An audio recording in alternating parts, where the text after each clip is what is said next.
Shalom Jemaat, selamat datang di Gate Ministry Bali. Kami sangat bersukacita Anda dapat bergabung kembali bersama-sama dengan kami di dalam online service kali ini.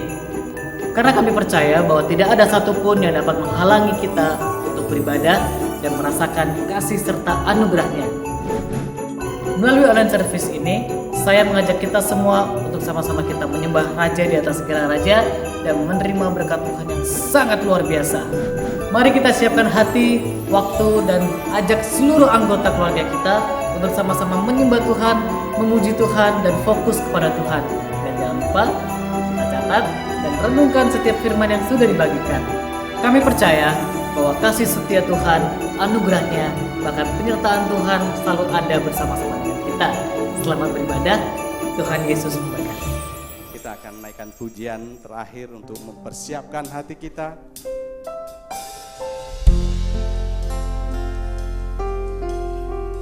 Terkadang kita merasa kita sendiri, bahkan kita merasa bahwa apa yang ada di sekitar kita tidak dapat menolong kita. Kita perlu pendamping Tuhan Allah Roh Kudus dalam kehidupan kita. Naikkan pujian ini seperti rusa yang haus. Seperti rusa yang haus, rindu airan sungaimu.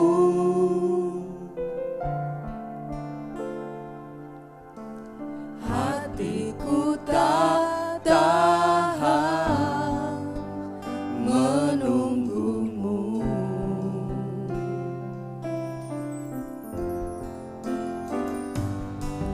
Bagai tanah gersang menanti datangnya hujan. Begitupun jiwaku, Tuhan.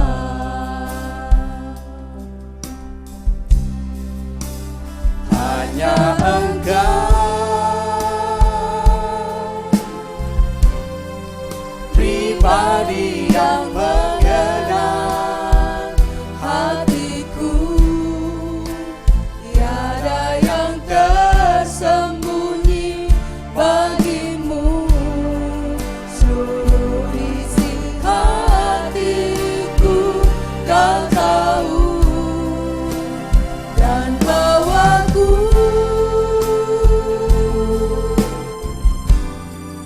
untuk lebih dekat lagi padamu, tinggal dalam indahnya dekapan kasih-Mu.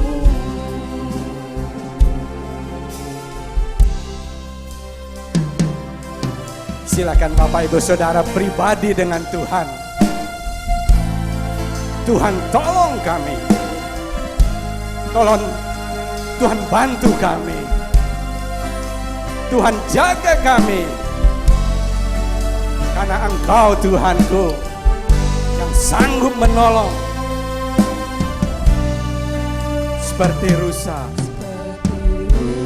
Yang haus, rindu aliran sungaimu.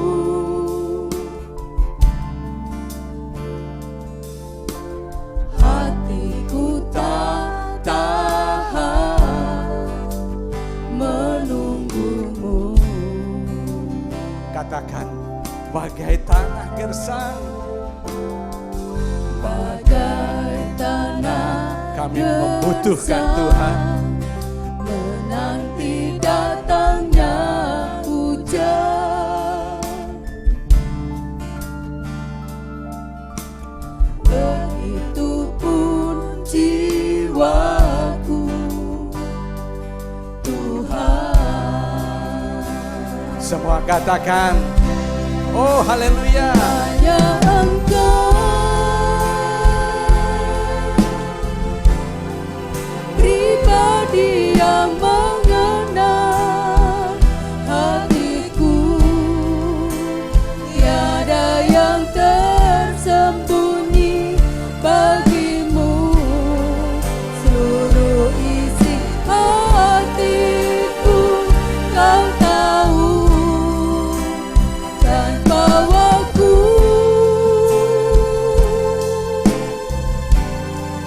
untuk lebih dekat lagi padamu, tinggal dalam indahnya dekapan kasih-Mu. Kami mohon pimpinan Tuhan, kami mohon penyertaan Tuhan. Tuhan, biar hamba-Mu dalam keterbatasan ini menyampaikan firman Tuhan. Kiranya firman Tuhan ini boleh mengubahkan hati jemaat dimanapun juga berada, pemirsa dimanapun juga berada. Tuhan, kami percaya Tuhan selalu bekerja dengan kuat kuasa firman dan roh-Mu. Berbicaralah ya Tuhan, kami siap mendengarnya. Sekarang berfirmanlah ya Tuhan, kami suka mendengarnya. Dalam nama di atas segala nama, Kristus Yesus Tuhan, kami berdoa, kami mengucap syukur, kami menyambut firman Tuhan. Amin. Puji Tuhan, adapun pokok renungan kita pada malam hari ini, sapaan Gembala Gereja Elim Tabernakel dan Pasar, tentang berkata benar dan selalu berkata benar. Berkata benar itu satu hal, dan selalu berkata benar itu hal yang lain. Jadi dua pokok penting ini kita akan coba renungkan pada malam hari ini. Saya mulai dari yang pertama lebih dulu. Pokok yang pertama, berkata benar. Kisah ini terambil, ayat ini terambil dari Injil Yohanes 4 ayat 16 sampai dengan ayat yang ke-18. Bunyinya demikian. Injil Yohanes pasal yang keempat ayat 16 sampai 18. Kata Yesus kepadanya, pergilah, panggillah suamimu dan datang ke sini. Kata perempuan itu, aku tidak mempunyai suami.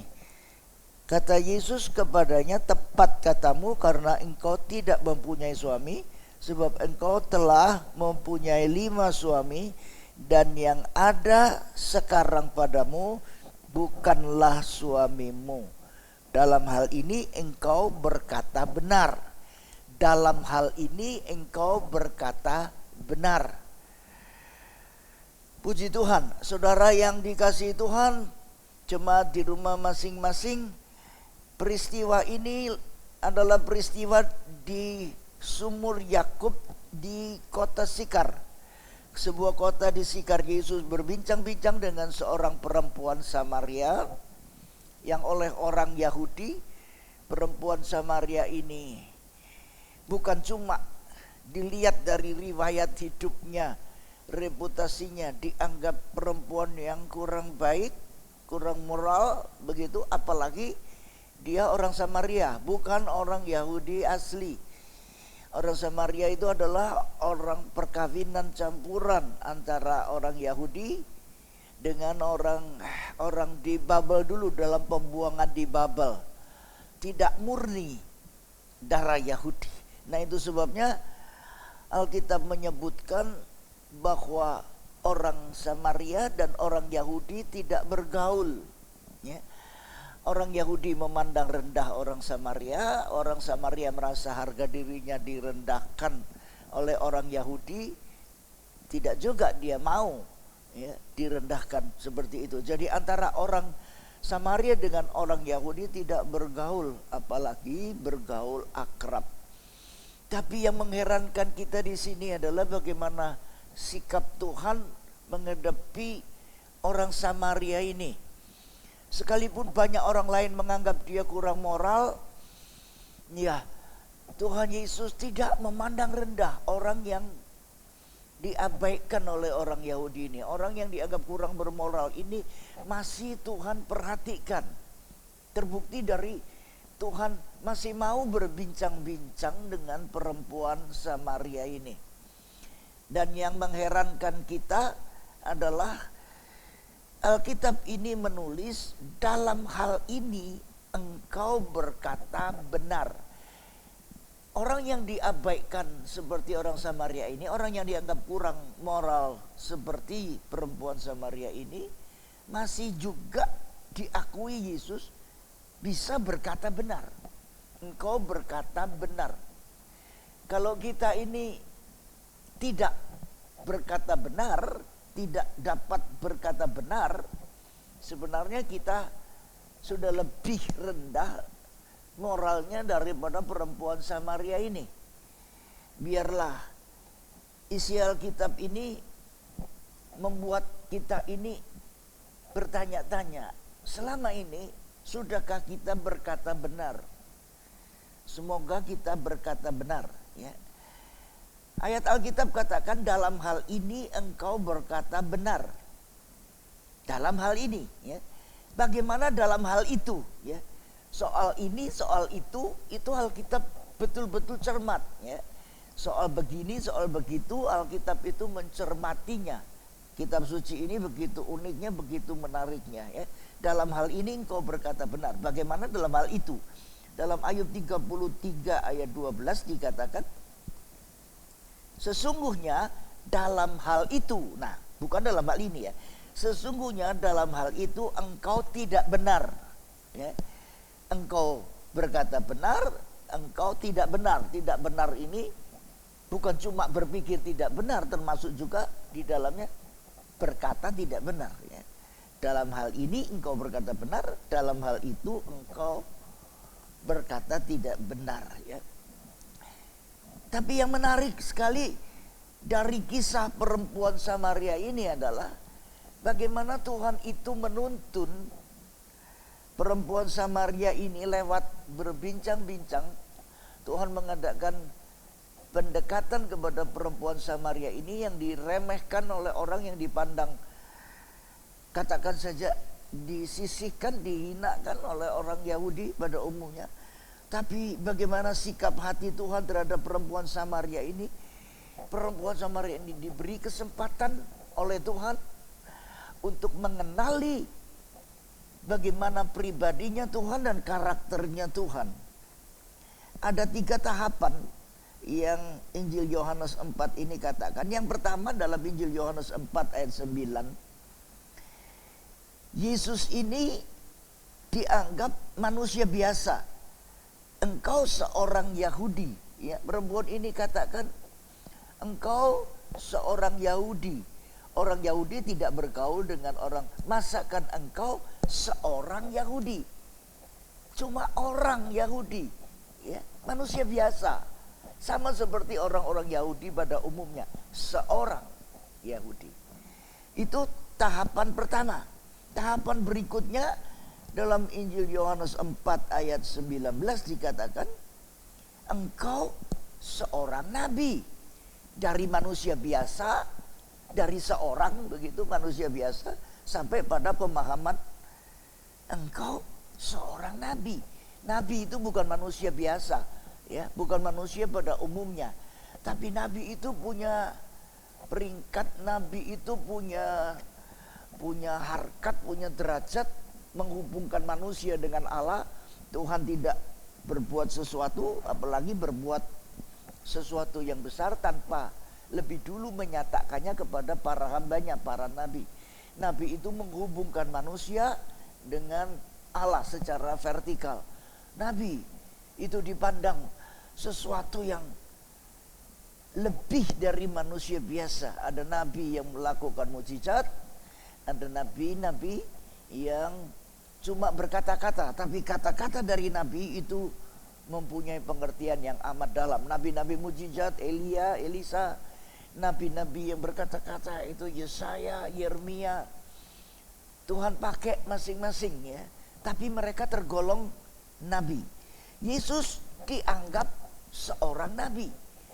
Ya, dia bukan manusia biasa. Lebih dari manusia biasa, dia seorang nabi. Itu pandangan perempuan Samaria ini terhadap pribadi Yesus ya. Tapi yang menarik sekali adalah yang ketiga, sampai pada tahapan yang ketiga dalam Injil Yohanes yang sama, masih pasal yang keempat ayat 25. Pasal yang keempat ayat 25, pengenalannya bertambah di situ, tidak lagi dia seorang nabi. Jawab perempuan itu kepadanya, saya baca dalam Injil Yohanes 4 ayat 25, jawab perempuan itu kepadanya, aku tahu bahwa Mesias akan datang yang disebut juga Kristus. Apabila ia datang, ia akan memberitahukan segala sesuatu kepada kami. Mesias akan datang. Dia sampai pada pengenalan Yesus itu bukan lagi manusia biasa. Dia tidak hanya sebatas nabi, tapi dia adalah Mesias. Ya, Mesias itu Kristus. Oh, puji nama Tuhan. Berkata benar. Dalam hal ini Tuhan akui, perempuan Samaria ini katakan, dalam hal ini engkau berkata benar. Jika Alkitab itu katakan berkata benar, Alkitab juga yang sama yang menuliskan berkata tidak benar. Berkata benar berarti bukan berkata dusta, bukan berkata bohong, ya, bukan berkata salah. Itu yang dimaksud dengan berkata benar. Bahkan di dalam kitab Nabi Yeremia pasal 9 ayat yang kelima dikatakan, tidak berkata benar itu berarti menipu. Yang seorang menipu yang lain dan tidak seorang pun berkata benar. Kata Yeremia 9 ayat 5, mereka sudah membiasakan lidahnya untuk berkata dusta. Membiasakan lidahnya untuk berkata dusta. Berkata benar itu ada dampaknya. Berkata tidak benar itu juga ada dampaknya. Alkitab selalu memberikan perbandingan. Kalau Alkitab berkata benar, ada orang-orang yang berkata benar. Dan Alkitab juga memperbandingkannya dengan berkata tidak benar. Ya. Berkata salah, berkata tidak benar. Saya kasih contoh ya.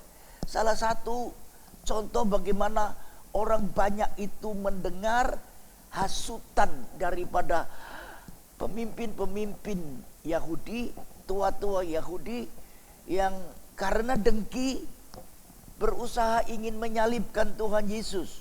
Dan karena hasutan itu, karena dengki itu, orang-orang banyak itu berkata, biarlah darahnya tertanggung atas kami. Ya. Saya bacakan aja dari Injil Matius 27 ayat 25, bunyinya demikian. Injil Matius 27 ayat 25 supaya kita lebih yakin ya. Saya tidak mengada-ada, tapi memang benar ayatnya ada dalam kitab suci.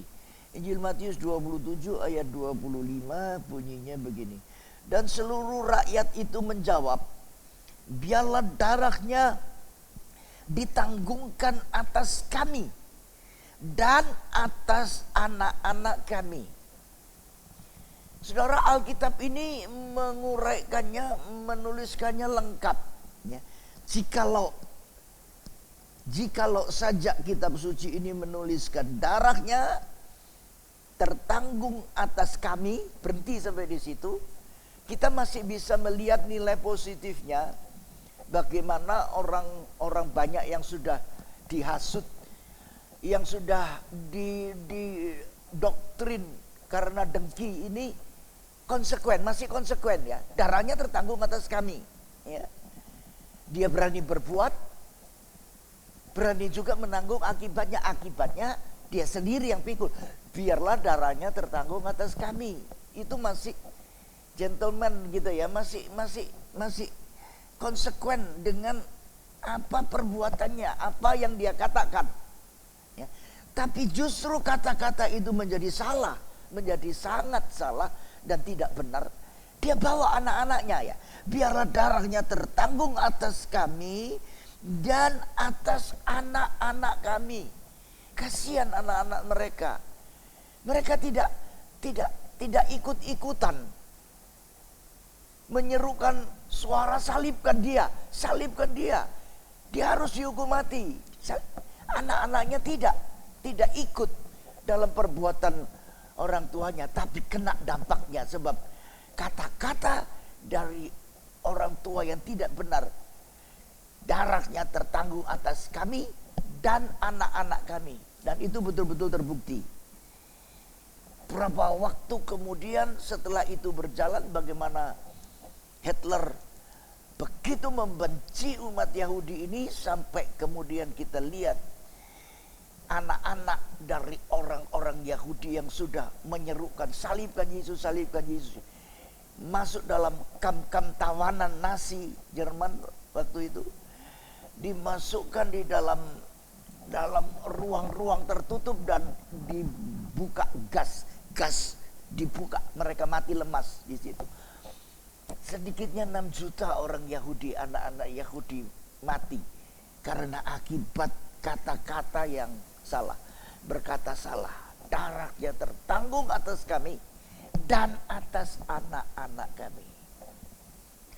Hati-hati kita dalam menggunakan lidah kita, sebab itu bukan cuma menyangkut diri kita sendiri, tapi bisa berdampak sampai kepada anak cucu keturunan kita. Ya. Berkata benar, berkata tidak benar. Saya masih pada 1 Romawi ya, belum 2 Romawi. Belum sampai pada tahapan yang kedua, 2 Romawi 2 pokok. Selalu berkata benar, belum. Berkata tidak benar, itu akibatnya kekacauan. Kekacauan terjadi. Kalau kita berkata tidak benar, akibatnya kekacauan terjadi. Jika kita berkata tidak benar, kegaduhan bisa terjadi. Salah paham bisa terjadi. Permusuhan bisa terjadi. Pertikaian bisa terjadi. Pertentangan bisa terjadi. Luka batin bisa terjadi. Bahkan luka batin dalam skala parah terjadi jika kita berkata tidak benar. Ya. Jangan kita suka dengar segala gosip-gosip yang cuma berisi rumor, ya, yang tidak benar, yang tidak terbukti kebenarannya, tidak bisa dibuktikan kebenarannya. Apalagi kalau kita suka dengar rumor-rumor murahan, ya. Waduh, kita akan terjebak nanti dalam kegaduhan, salah paham dan sebagainya. Akibat dari berkata tidak benar, itu sangat mengerikan. Tuhan kiranya mau tolong kita supaya kita berkata benar, ya. Tidak sampai berkata yang tidak benar. Menurut hemat saya, lebih baik diam, ya, daripada berkata jika kita tidak yakin yang kita katakan itu benar. Kalau kita tidak yakin apa yang kita katakan itu benar, lebih baik diam, ya. Daripada kalau kita berkata kita tidak yakin kata kita itu benar, kita akan sampai pada berkata salah, berkata tidak benar. dan dampaknya, akibatnya kita sendiri yang mesti tanggung. Tuhan mau tolong kepada kita sekalian, mulut kita, lidah kita jangan sampai berkata tidak benar, berkata benar. Puji Tuhan. Kita sampai pada Romawi yang kedua sekarang, selalu berkata benar, ya. Tadi pokok yang pertama berkata benar, sekarang kita lihat selalu berkata benar. Dalam kitab Nabi Yesaya, kitab Nabi Yesaya 45 ayat 19 bagian B, ya. Kitab Nabi Yesaya 45 ayat 19 bagian B. Saudara bisa baca di Alkitab saudara masing-masing di rumah secara keseluruhan Yesaya 45 ayat 19 ini, tapi tekanannya pada bagian B dari Yesaya 45 ayat 19 ini. Aku Tuhan selalu berkata benar. Nah gitu ya, ada kata selalu. Jadi berkata benar, selalu berkata benar. Berkata benar itu bisa jadi manusia. Manusia bisa berkata benar, berkata tidak benar juga. Tapi Tuhan dikatakan, aku Tuhan selalu berkata benar, selalu memberitakan apa yang lurus. Tuhan selalu berkata benar. Bagaimana dengan manusia? Manusia ini tidak mendapatkan apa itu ya, label selalu ya.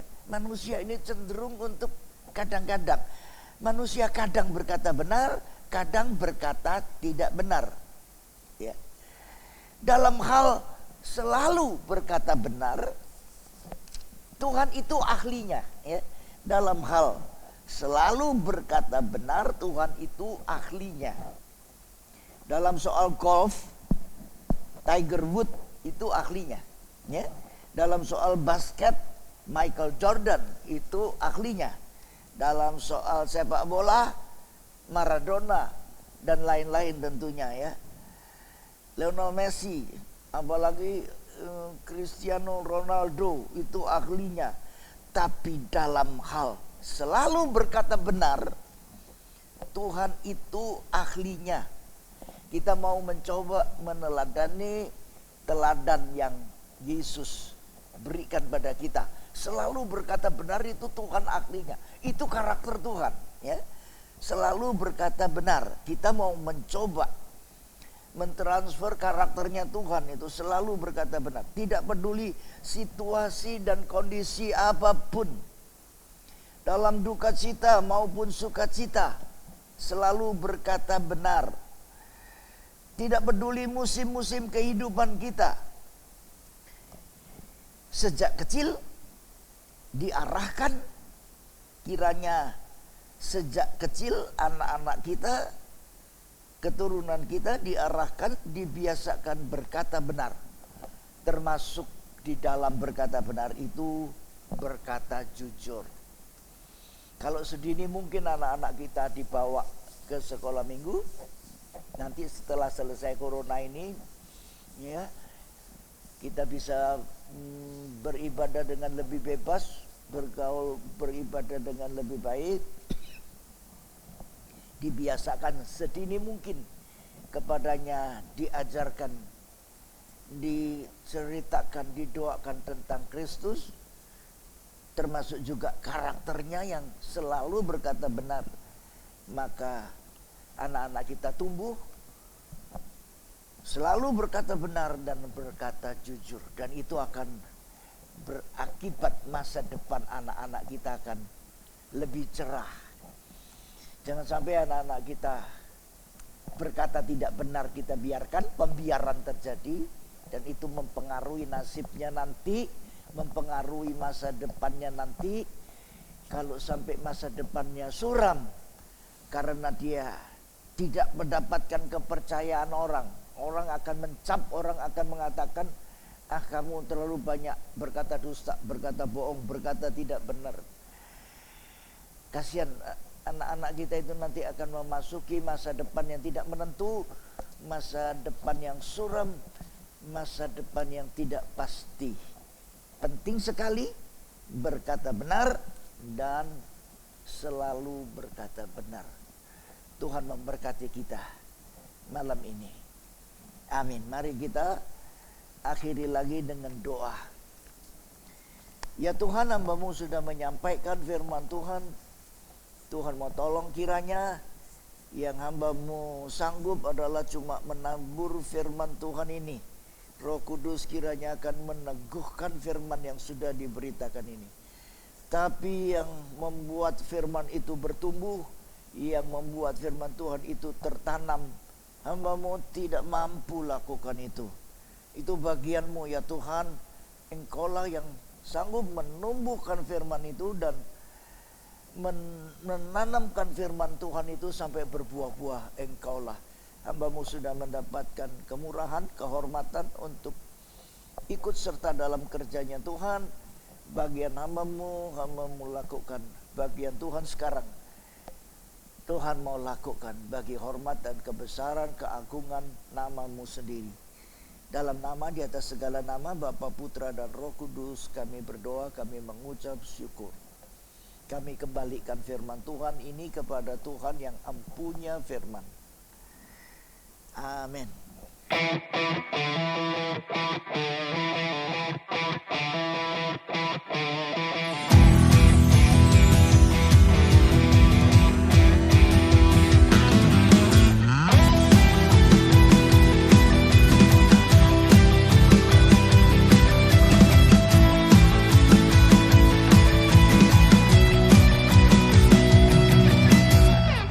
Setiap musim kehidupan Tuhan Kau hadir, Kau pegang kendali.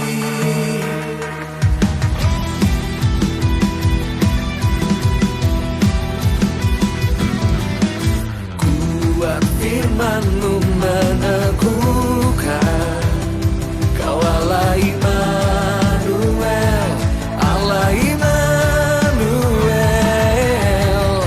Perbuatan ajaib-Mu nyata, mujizat masih Kau kerjakan. Kau kekuatan dan perlindungan, kuat tangan-Mu menopang, mulia nama-Mu berkuasa. Aku bebenah sebab Kau Allah yang bertindak.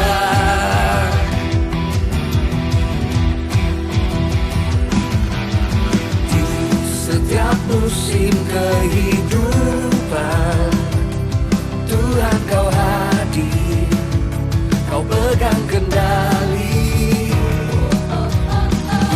Buat firman-Mu meneguhkan, Kau Allah Immanuel, Allah Immanuel.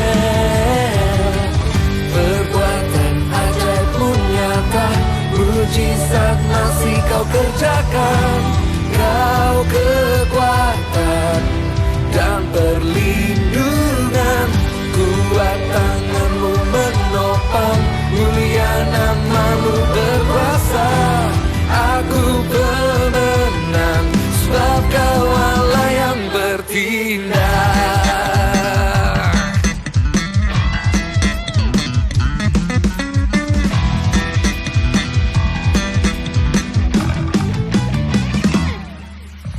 Tak perlu aku khawatir, oh, Tuhan berjanji kan menyertai. Kuatkan dan ku teguhkan hati, Tuhan pegang kendali. Kau Tuhan pegang kendali.